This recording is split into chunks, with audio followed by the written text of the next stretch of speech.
You ever get that feeling that you're just a pawn in someone else's game?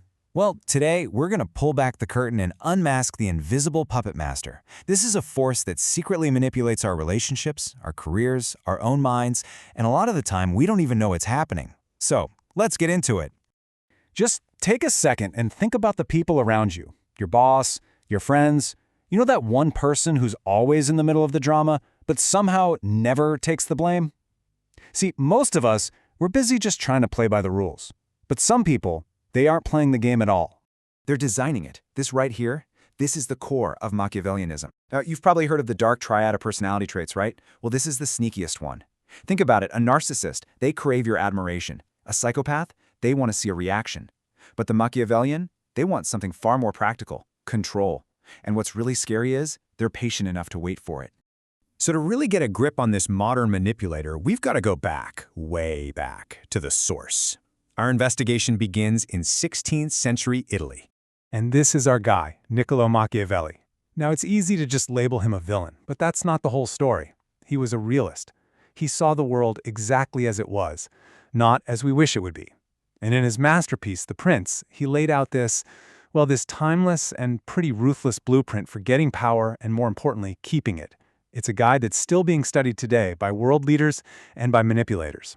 In this one quote, man, it just sums up the whole mindset, doesn't it? It is much safer to be feared than loved. I mean, think about that. Love? That's messy. It's unreliable. But fear is a tool. It's a lever you can pull for control.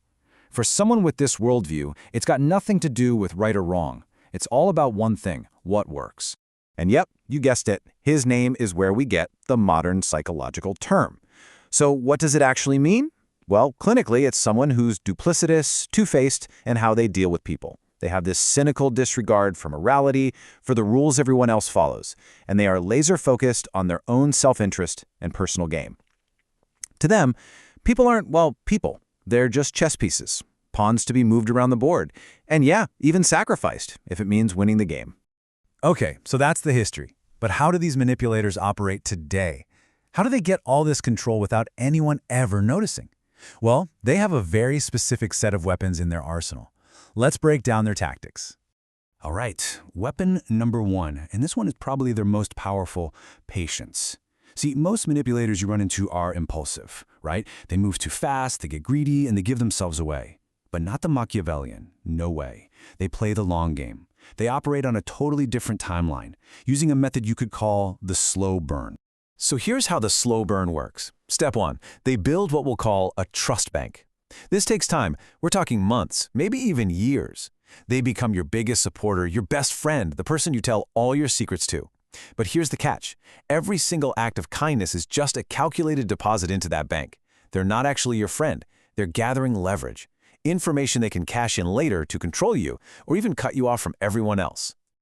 Okay, on to weapon number two, plausible deniability. This is their masterpiece. It's all about creating absolute chaos without leaving a single fingerprint. A true Machiavellian will orchestrate a complete disaster from the shadows. And when it all comes crashing down, who do you see? Not the person who caused it. You see another victim, or even better, the hero who swoops in to save the day. And one of their signature moves to achieve this is something called triangulation. It sounds complicated, but it's deceptively simple and absolutely brutal. Picture this in an office setting. The manipulator goes to person A and says, "Hey, just so you know, I heard person B is trying to make you look bad." Then they go to person B and say, "Watch out for person A. They're trying to undermine you." Boom, conflict created. And who's in the middle looking like the only reasonable one that both sides can trust? The manipulator.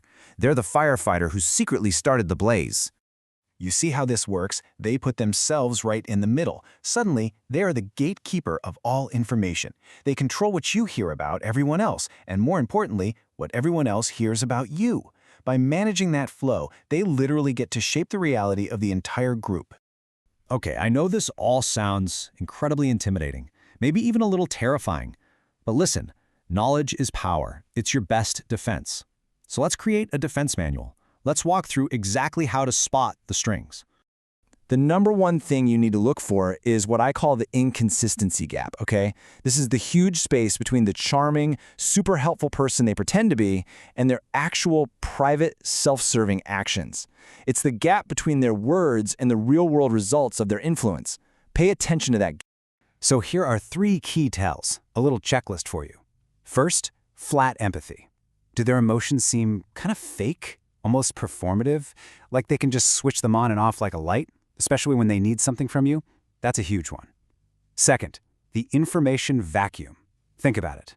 Do they know all of your secrets, all of your weaknesses, but you know almost nothing truly personal about them? That imbalance is a massive red flag. And third, the calculated risk check. Just watch how they treat people who have nothing to offer them. If they're a total jerk to a waiter, but then turn around and are perfectly charming to their boss, you're watching the mask slip in real time. So, we've gone through the history, we've broken down the tactics, and we've built a defense manual. But this whole thing, it isn't just about spotting the puppet masters out there. The hardest part is turning the lens around and looking inward. And I want you to be really honest with yourself for a second. After everything you've just heard, can you think of anyone in your life right now who might be pulling your strings? Is there someone who's built that trust bank with you? Someone who just always seems to be around when chaos breaks out?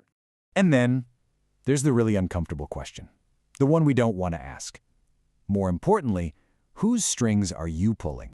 Look, Machiavellianism is a strategy. For some people, it's about survival. For others, it's about conquest. But the first, most crucial step for you is just to see the game board for what it is. Because once you see the strings, you can finally choose not to be a puppet. Don't be a piece on their board.